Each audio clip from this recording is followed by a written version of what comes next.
જય માતાજી મિત્રો, સ્વાગત છે તમારું મનુ બાપાની મોજમાં. જે બાપે અથડક મહેનત કરીને સંપત્તિ ભેગી કરી હોય અને જ્યારે એનો દીકરો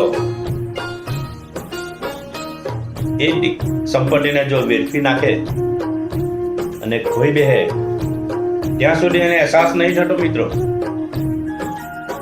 પણ જ્યારે જે ખોઈ બેઠેલા છે અને જ્યારે એને પાછું મેળવવું હશે ને ત્યારે એને અહેસાસ થશે કે મેં ખોઈ બેઠો છું. એને પાછું મેળવવા માટે શું કરું ત્યારે માણસ મૂંઝવણમાં આવે. ખર્ચા વધે, છોકરાઓ મોટા થાય ત્યારે મિત્રો ખબર પડે. પછી માણસ શું કરે? છોકરાઓ મોટા થાય, જવાબદારી આવે, બાપની મિલકતને ગુમાવી બેઠેલા હોય ત્યારે આ બધી જવાબદારીઓ જ્યારે માથા પર આવે ને ત્યારે માણસ ખોટા વ્યસનોની અંદર માણસ રવાડે ચડી જાય. કેમ કે મારી પાસે કશું રહ્યું જ નહીં, શું જવાબ આપીશ? એટલા માટે પણ માણસ આજે દારૂના રવાડા પર ચડી જાય છે, ખોટા વ્યસનોની ફસાઈ જાય છે. એટલે જ કહેવું આજના મા બાપને પણ કે દીકરાઓને સાચવજો, સંપત્તિ ભેગી કરવામાં ના પડતા.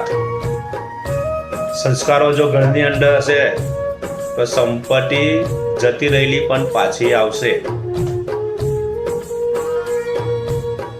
ક્યારે તમારા સંતાનો જાગૃત હશે, તમે સંતાનોને કંઈ પીરસું હશે તો જ તમે જે ભેગી કરેલી સંપત્તિ બચશે. સંસ્કારો હશે, વિચારો હશે